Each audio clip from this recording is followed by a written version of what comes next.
पाउलुस और बरनबास का अविश्वासी यहूदियों द्वारा कड़ा विरोध।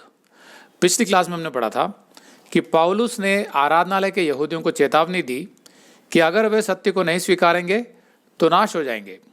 पाउलुस ने हबकुक 1:5 का हवाला दिया था और समझाया था कि हबकुक के समय में परमेश्वर अन्य जाति के दुष्ट कसदियों को खड़ा कर रहा था यहूदियों को दंडित करने के लिए, क्योंकि यहूदी पाप में जी रहे थे। लेकिन यहूदियों को हबकुक की बात पर विश्वास नहीं हो रहा था, क्योंकि उनको लगता था कि वे तो परमेश्वर की अपनी संतान है, फिर परमेश्वर अन्य जाति के राष्ट्र से उनको दंडित क्यों करेगा। इसलिए वे हबकुक की बात पर विश्वास नहीं करते थे।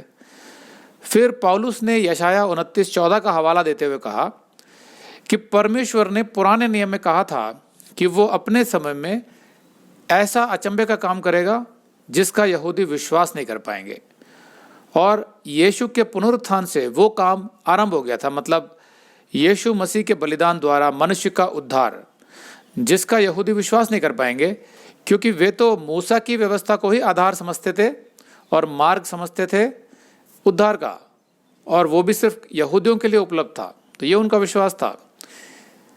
लेकिन अब पौलुस उन्हें बता रहा था कि अन्य जाति पर भी परमेश्वर अनुग्रह करेगा और उन्हें भी यीशु के नाम से उद्धार मिलेगा।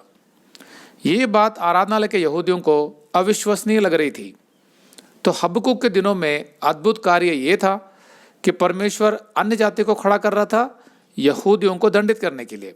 पौलुस के दिनों में अद्भुत कार्य यह था कि परमेश्वर यहूदियों का उपयोग कर रहा था अन्य जातियों को बचाने के लिए, मतलब यहूदी प्रेरितों द्वारा और अन्य विश्वासी यहूदियों द्वारा जो सुसमाचार का प्रचार कर रहे थे। पौलुस ने उन्हें आरंभ से लेकर इजराइल का पूरा इतिहास और भविष्यवाणियां सुना दी, और अंत में यीशु के पुनरुत्थान से उस कथा को जोड़ दिया, ये बताते हुए कि यीशु ही यहूदियों का मसीहा है, जिसका इंतजार इजराइल राष्ट्र सदियों से कर रहा था। तो इसका परिणाम क्या निकला? 42। पौलुस और उसके साथियों के बाहर निकलते समय लोग उनसे विनती करने लगे कि अगले सब्त के दिन उन्हें ये बातें फिर सुनाई जाएं। और जब सभा उठ गई तो यहूदियों और यहूदी मत यानी प्रोसेलाइट्स, जो यहूदी मत में आते थे, जो यहूदी बन जाते थे अन्य जाति से आकर, उनको यहूदी मत में आए हुए यहूदी कहते थे, इंग्लिश में प्रोसेलाइट्स। तो यहूदी मत में आए हुए भक्तों में से बहुतेरे पौलुस और बरनबास के पीछे हो लिए, मतलब उनको विश्वास हो गया। और पौलुस और बरनबास ने उनसे बातें करके समझाया कि परमेश्वर के अनुग्रह में बने रहो, मतलब अनुग्रह से तुम्हारा उद्धार हुआ है, इसलिए अब यीशु मसीह का अनुसरण करो। तो क्या परिणाम निकला पौलुस के संदेश का?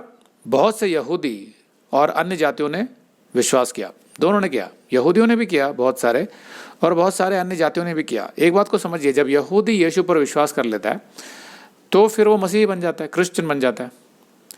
लेकिन वो रहता यहूदी क्रिश्चियन है, हम लोग अन्य जाति क्रिश्चियन है।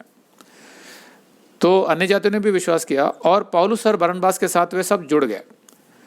अन्य जाति तो विशेष रूप से पौलुस के संदेश से बहुत उत्साहित थे और चाहते थे कि वो उन्हें और अधिक बताए, जो पौलुस ने अगले सब्त के दिन किया। तो ये होता है क्योंकि यहूदी जो है उनको सारी वाचाएं मिली थी, सारी प्रतिज्ञाएं मिली थी, सारी भविष्यवाणियां मिली थी। अगर आप ये संदेश पूरा देखना चाहते हैं तो आप इसे हमारे वेबसाइट hindiBiblestudy.com पर देख सकते हैं। ये वीडियो हमारे मई के वीडियोस में अपलोड किया हुआ है, तो जिनके पैकेज में भी मई का महीना शामिल है उनको ये वीडियो उनके मई अकाउंट में मई के वीडियोस में मिल जाएगा। अगर आप हमारे वीडियो फोन पर देख रहे हैं तो अच्छी स्पीड के लिए कृपया गूगल क्रोम या मोजिला फायरफॉक्स ब्राउजर इस्तेमाल करें। तो इनको डाउनलोड करने के लिए आप प्ले स्टोर में जाएं और ऊपर गूगल क्रोम टाइप करें, फिर आप गूगल क्रोम ब्राउजर पर क्लिक करें और उसे इंस्टॉल करें। ये एकदम फ्री है। इसी तरह आप मोजिला फायरफॉक्स टाइप करें, फिर आप मोजिला फायरफॉक्स ब्राउजर पर क्लिक करें और उसे इंस्टॉल करें। यह भी एकदम फ्री है। इसके बाद आप गूगल क्रोम ब्राउजर को क्लिक करके उसे खोलें और उसमें hindiBiblestudy.com टाइप करें, मतलब पूरा hindiBiblestudy.com एक साथ बिना किसी गैप के, तब हमारा वेबसाइट गूगल क्रोम में खुल जाएगा और आपके वीडियोस अच्छे से चलेंगे। इसी तरह आप मोजिला फायरफॉक्स ब्राउजर भी क्लिक कर सकते हैं और उसमें भी बिना गैप के hindiBiblestudy.com टाइप कर सकते हैं। उसमें भी हमारे वीडियोस बिल्कुल आराम से चलेंगे। इसके अलावा अगर आप चाहें तो बेहतर स्पीड के लिए आप वीडियो के नीचे बने प्ले बार पर सेटिंग्स का चिन्ह दबाकर 240p 240p सेलेक्ट कर सकते हैं, जिससे आपका बहुत ही कम डेटा खर्च होगा। 240 सेलेक्ट करने के बाद आप वीडियो के बाहर कहीं भी क्लिक कर दीजिए, फिर वीडियो को पीछे ले जाकर शुरू से देखिए।